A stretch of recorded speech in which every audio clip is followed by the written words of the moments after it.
शेख राशिद अल मखतूम ने 32 साल तक दुबई पर हुक्मरानी की। दुबई को जदीद और मेट्रोपॉलिटन सिटी बनाने का सेहरा भी इन्हीं के सर जाता है।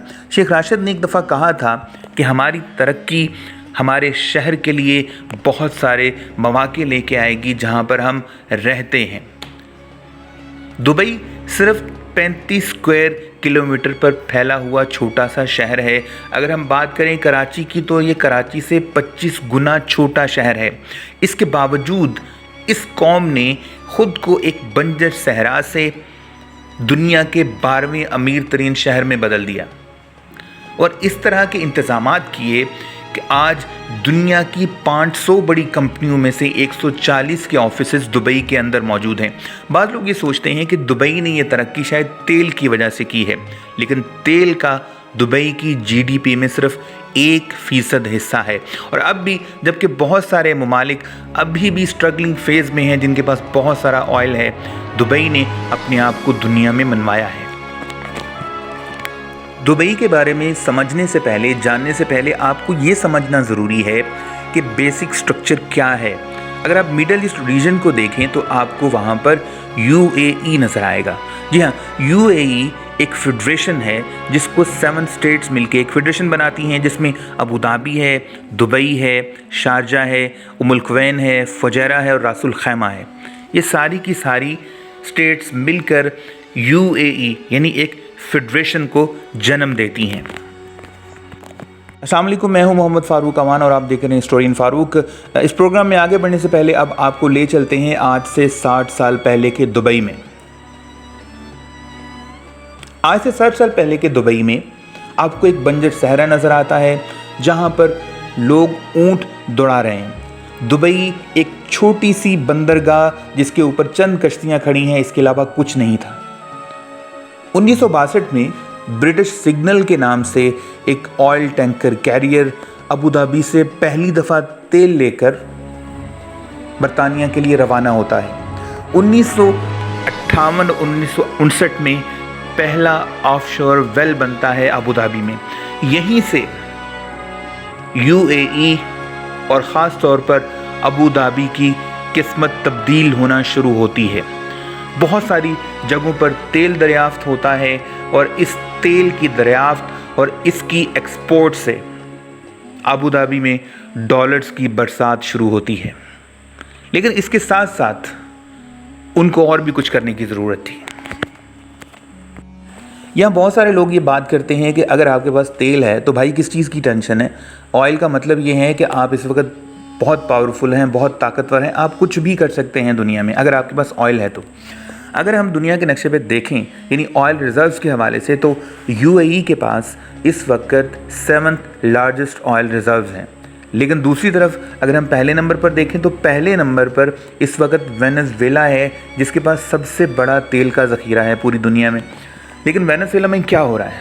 वेनेज़ुएला में खाना जंगी के हालात रहता है, वहाँ पर पॉलिटिकल अनरेस्ट रहती है, वहाँ पर स्टेबिलिटी नहीं है प्राइसेस में और वहाँ पर हमेशा अफरा तफरी का माहौल रहता है। यहाँ ये बात तो पता चल गई कि तेल का होना ही आपकी तरक्की के लिए ज़रूरी नहीं है। वैसे भी अगर हम देखते हैं यूएई में ऑयल के हवाले से क्या तकसीम है, कितना ऑयल है, तो अबू धाबी में यानी जो वहाँ पर 100% ऑयल के रिज़र्व्स हैं उसमें से 92.2% अबू धाबी में और सिर्फ 4% दुबई के पास है। शायद इसीलिए दुबई के हुक्मरान शेख राशिद अल मखतूम ने तेल की दरियाफ्त के बाद ये कहा था कि मेरे पास आप लोगों के लिए एक अच्छी खबर है और एक बुरी खबर है। अच्छी खबर ये है कि तेल निकल आया, लेकिन बुरी खबर ये है कि ये काफ़ी नहीं है।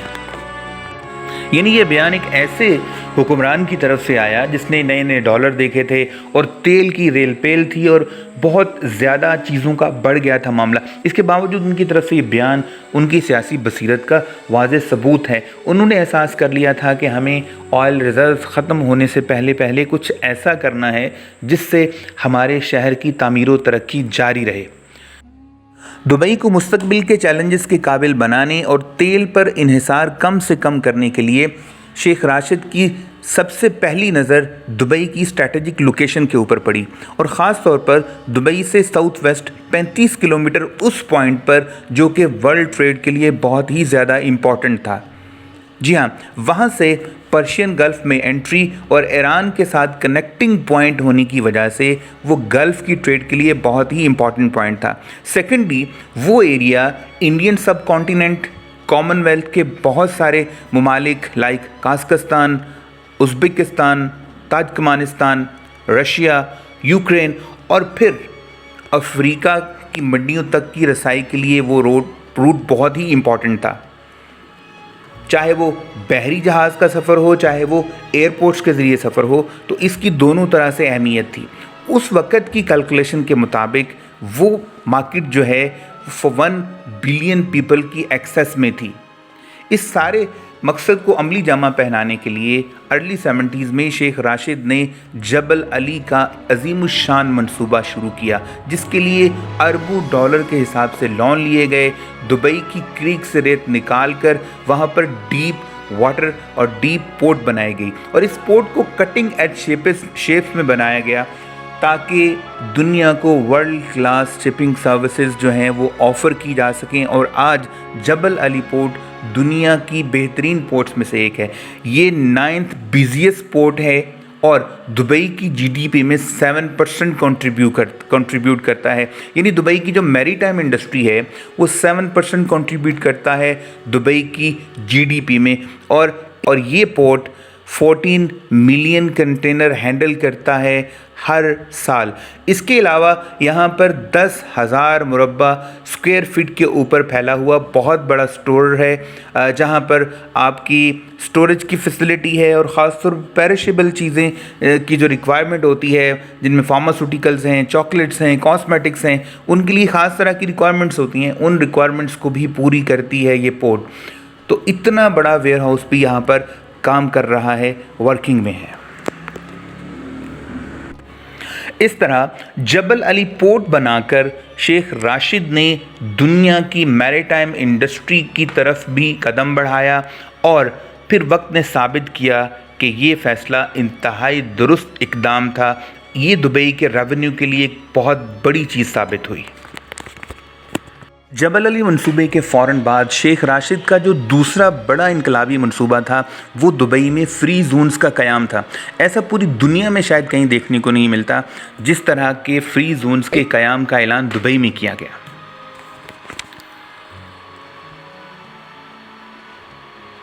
جی ہاں، فری زونز وہ ایریا ہے، وہ علاقہ ہے جہاں پر آپ دوسرے لوگوں کو انوائٹ کرتے ہیں کہ آپ یہاں پر آئیں اور اپنا کاروبار کریں، ہم آپ کو تمام طرح کی سہولیات میسر کریں گے، پرووائڈ کریں گے۔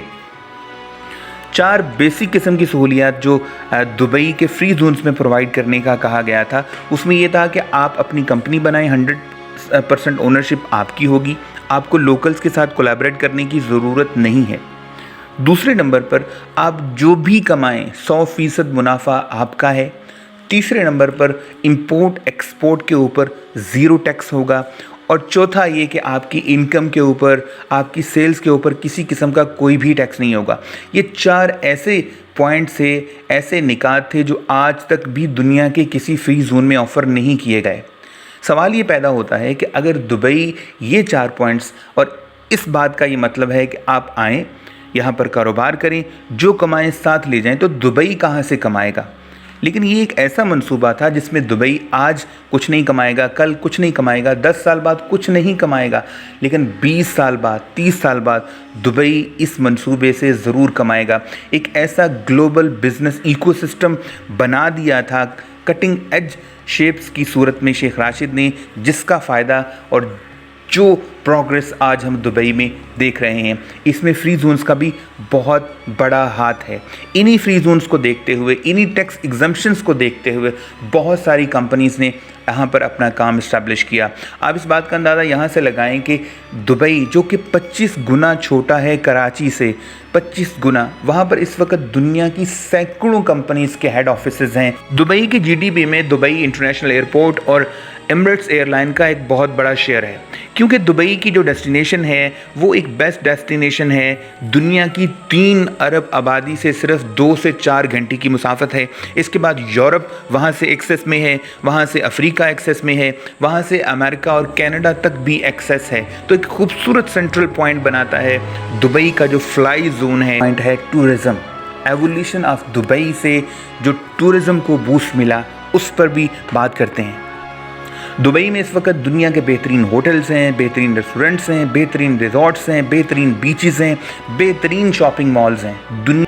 दुबई की टूरिज़्म इंडस्ट्री का अंदाज़ा आप इस बात से लगा सकते हैं कि इंडिया जो 1 लाख गुना बड़ा है दुबई से, दुबई सिटी से, वहाँ पर कोविड ख़त्म होने से पहले 17.3 मिलियन टूरिस्ट अराइवल थी, लेकिन अकेले दुबई में जो कि 1 लाख गुना छोटा है इंडिया जैसे बड़े मुल्क से, वहाँ पर 16.9 मिलियन टूरिस्ट अराइवल हुई। टूरिस्ट अट्रैक्शन के लिए उन्होंने होटल्स बनाए, अम्यूज़मेंट पार्क्स बनाए, इको एडवेंचर पार्क्स बनाए, अंडर वाटर जूस बनाए और स्की स्लूप भी बना दी। 6000 स्नो के साथ सहरा में एक दुबई वालों ने 6000 टन बर्फ़ के साथ रेत के सहरा में एक बर्फ़ का सहरा भी बना दिया। अगर हम बात करें कोविड से पहले 2018 के ईयर की, तो ओवरनाइट स्पेंडिंग जो है पूरे साल में सबसे ज़्यादा जो स्पेंड किया लोगों ने शॉपिंग के ऊपर, घूमने फिरने के ऊपर और एंजॉय करने के ऊपर, वो $30.82 बिलियन। जी हाँ, 30 अरब डॉलर दुबई में लोगों ने एक साल में स्पेंड किए। और ये टोक्यो से, पेरिस से, न्यूयॉर्क से, लंदन से, सिंगापुर से, बैंकॉक से और बहुत सारे दुनिया के मशहूर शहरों से ज़्यादा स्पेंडिंग है। एक छोटा सा शहर जो कि सिर्फ 35 स्क्वायर किलोमीटर के एरिया में फैला हुआ है, कराची से 25 गुना छोटा शहर है। इसके बावजूद इसकी अकेले की टूरिज़्म इंडस्ट्री का अंदाज़ा आप यहाँ से लगा सकते हैं कि एक साल में लोगों ने 30 अरब डॉलर की स्पेंडिंग की यहाँ पर। और सिर्फ अकेले टूरिज़्म इंडस्ट्री ने दुबई की जीडीपी में 11.5% कंट्रीब्यूट किया। इतनी बड़ी इंडस्ट्री बन के सामने आई है। इस तरह से दुबई के शेख ने दुबई का इमेज एक ऑयल मेकिंग सिटी से एक बिज़नेस सिटी में, ट्रेड सिटी में, एक टूरिज़्म सिटी में चेंज किया और दुबई के इमेज को बेहतर किया। यही एक ग्लोबल बिज़नेस इकोसिस्टम था